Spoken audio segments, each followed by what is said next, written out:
E aí, como nós vimos em sala de aula, uma dessas matérias vai ser a República Velha. Antes disso, eu queria apresentar aqui o meu auxiliar de iluminação, meu diretor, está aqui me auxiliando nesse desafio aqui com vocês, que é o meu filhinho aqui, Judá. Dá um adeus para ele lá, Judá. Está me auxiliando aqui, sem ele eu não podia fazer nada disso aqui. Montamos um pequeno estúdio aqui em casa, e aí tem esse desafio passar para vocês essa revisão.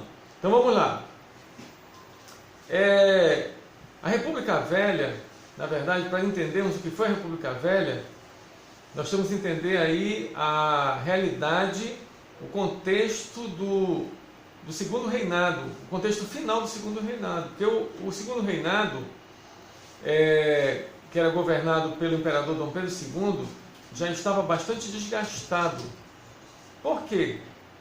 Porque no período final do segundo reinado, o governo se vê obrigado a aprovar algumas leis, e essas leis são leis abolicionistas. Então, na verdade, há um processo onde a escravidão vai acabar no Brasil. Isso começa em 1850, lá com a lei Eusébio de Queiroz. Nós vimos ano passado. Essa lei Eusébio de Queiroz, ela acaba com o tráfico negreiro no Brasil, e depois dela outras leis também são aprovadas, dentre elas sexagenário, a lei do ventre livre e por fim a lei áurea. Então, como é que isso vai contar para que haja um desgaste desse governo? Porque os cafeicultores, os fazendeiros de café, que era o principal produto agrícola do Brasil, o Brasil era um país agroexportador, e eles não vão poder utilizar mais mão de obra escrava. Então, os cafeicultores, eles estão insatisfeitos com isso. Eles vão ter que trocar mão de obra escrava para mão de obra livre e assalariada. Então, não é mais interessante para os cafeicultores que tenham um governo onde não mais privilegiam os seus interesses econômicos. Então, o governo está desgastado por essas questões aí, mas há também um outro lado. Por quê? Porque nesse período no Brasil penetram ideias ou novas doutrinas que vão de encontro a esse governo monárquico ainda no Brasil. Então, dentre essas filosofias está a doutrina positivista, porque a doutrina positivista, ela falava que a monarquia, ela fazia parte de um processo apenas, mas o progresso seria conquistado com a república. Então a monarquia faria parte do processo, mas ela teria que dar um passo além, e esse passo além seria o sistema republicano de governo. É certo que o Brasil também, na América do Sul, o gigante da América do Sul, ele olha para o seu lado, ao seu redor, e todos os países que o circundam têm o sistema republicano como sistema de governo. Então o Brasil, naquele contexto lá, é o único país da América do Sul ainda com sistema monárquico de governo. Então esse sistema monárquico parece ser agora um sistema ultrapassado. Então há todo esse movimento no Brasil, a criação aí no final também do segundo reinado do Clube Republicano, um clube que prega as ideias republicanas de governo na sociedade brasileira. A fundação do Partido Republicano Paulista, que vai ser uma força nesse contexto histórico também.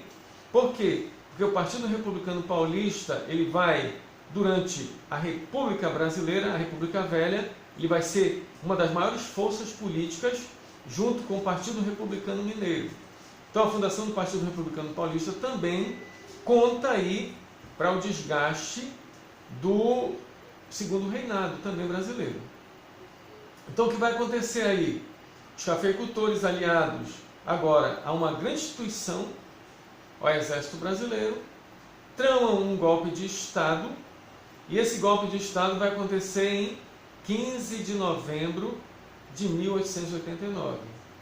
Então nós temos aí nesse período aí, o golpe de Estado, onde Dom Pedro II é exilado na Europa e os militares assumem o poder no primeiro momento. Tanto é que o primeiro momento da República Velha é chamada de República da Espada, porque 2 militares vão governar o Brasil. Primeiramente, Deodoro da Fonseca, de 1889 até 1891, e depois Floriano Peixoto, de 1891 a 1894. Então nós temos aí, esse período aí, caracterizado pelo governo de 2 militares, que vão querer governar o Brasil de maneira austera, de maneira rígida. Tanto é que a sociedade brasileira ela vai reagir a esses governos com a renúncia de Deodoro da Fonseca, em 1891. Ele vai se ver isolado por causa também de um plano econômico fracassado, o encilhamento. Lembre-se bem disso, o encilhamento, questão de prova. E o que foi o encilhamento? Foi quando o ministro da Fazenda de Deodoro da Fonseca, Rui Barbosa, edita um plano econômico onde agora o governo quer incentivar a industrialização do Brasil e, para isso, concede empréstimos financeiros facilitados para que ele, naturalmente, comprovar uma renda. Só que esses recursos não vão ser utilizados para esses fins. Então, eles vão ser desviados para outros setores.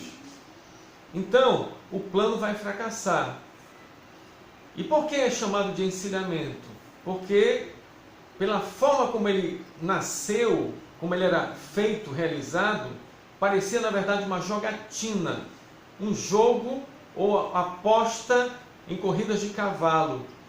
As encilhas que os cavalos usavam, por isso que aí vem esse nome, encilhamento. Foi comparado a um jogo de azar.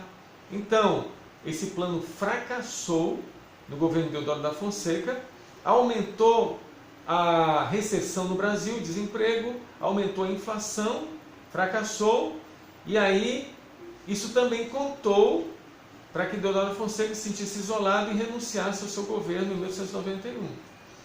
Então Deodoro da Fonseca renuncia, não era para assumir o seu vice-presidente, porque o vice-presidente era o Floriano Peixoto. Isso foi mais uma jogada também política. Mas aí Floriano Peixoto ele assume o governo do Brasil e vai governar também o país de maneira austera, rígida.